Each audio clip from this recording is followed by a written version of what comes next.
안녕하십니까, 지초입니다. 황희정성이라는 사람의 이야기를 들어본 적이 있죠. 황희정성은 조선조 정종, 태종, 세종, 세임금을 모시고 40여영간이나 관직에 몸담아 온 망고의 명신이요 충신이었습니다. 청렴결백하기로 소문난 황희정성은 평생 초가집 신세를 면치 못한 것은 물론이고 쌀밥 한번 제대로 먹어본 적이 없었다고 합니다. 그러면서도 그는 86세로 세상을 떠날 때까지 화를 내본 일이 단 한 번도 없었다고 합니다. 네, 인연! 네가 먼저 시비를 걸어놓고 뭐가 어쩌고 어째? 아니, 인연이? 누가 할 소리를 누가 하는지 모르겠네. 하루는 막 퇴거를 하여 집 안으로 들어서는데 마당 한가운데서 하녀 둘이서 서로 머리채를 붙잡고 악다구니를 하며 싸움질을 하고 있었습니다. 주인 어른이 나타났는데도 하녀들은 싸움을 그칠 생각은 하지 않고 오히려 더 큰 소리를 내며 싸웠습니다. 평소 황희정성은 하인들을 가족처럼 친밀하게 대해 주었기에 그를 그다지 어려워하지 않았던 까닭도 있었던 것입니다. 황희는 하녀들의 싸움을 잠시 지켜보고 썼다가 가까이 다가가서 물어보았습니다. 무엇 때문에 그리들 싸우느냐? 아이고, 대감마님! 마침 잘 오셨사옵니다.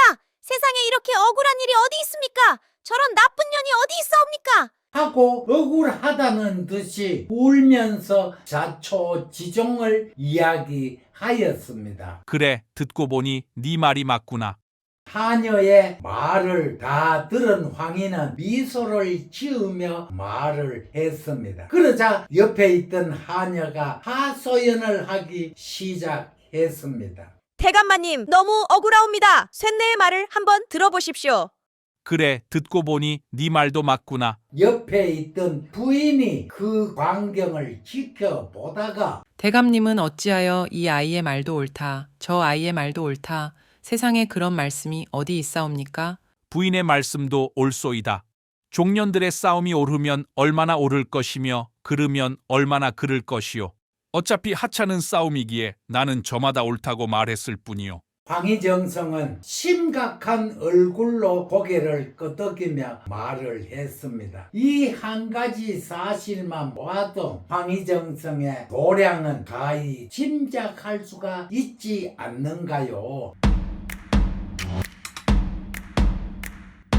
금방이라도 서로 죽일 것처럼 싸우던 하녀들은 한참을 웃고 난 뒤 겸연쩍은 듯 황희정성에게 허리를 숙여 인사하고는 부엌으로 들어갔습니다. 황희정성의 집안 식구와 하인들의 자식들까지 합하여 많은 식솔들이 한 울타리 안에서 살았습니다. 그리고 밥을 먹을 때도 하인들의 자식들까지 한 밥상 머리에 둘러앉아 밥을 먹었다고 합니다. 하인들의 버릇없는 자식들이 황희정성 앞에 놓여있는 맛있는 반찬들을 집어먹어도 그저 웃어 넘겼다는 일화를 보면 넓은 아량과 관용으로 집안 사람들을 대했다고 합니다. 집안 사람들은 이렇듯 대했으면 대인관계가 어떠했겠습니까? 그런데 요즘 공무원이나 특히 고위 관료들이나 정치인들을 보고 있노라면 참 가관이다라는 생각이 듭니다. 얼마 전 용산 이태원 참사 사건이 있었는데 많은 인명피해가 있었음에도 불구하고 책임지는 공무원이 아무도 없다는 사실입니다. 우리에게는 책임이 있으니 나는 그 자리에서 물러나겠노라고 하는 공무원이 단 한 사람도 없다는 점이 심히 유감스럽고 가슴 아프고 통탄할 일입니다. 황희정성은 어른이든 아이 아이든 집안 사람이든 모르는 사람이든 한결같이 대했다 합니다. 언제나 따뜻한 마음으로 상대방의 입장과 눈높이에서 그들을 이해하려고 애썼던 것입니다. 나란 일도 이렇게 돌봤으니 새 임금을 모시고 관직에서 40여년간을 몸담을 수 있지 않았을까요? 그러니 지금까지 망고의 명신이요 망고의 충신이요 청렴결백한 공직자로서 높이 평가받으며 존경받을 수 있는 인물이 아닐까요? 감사합니다.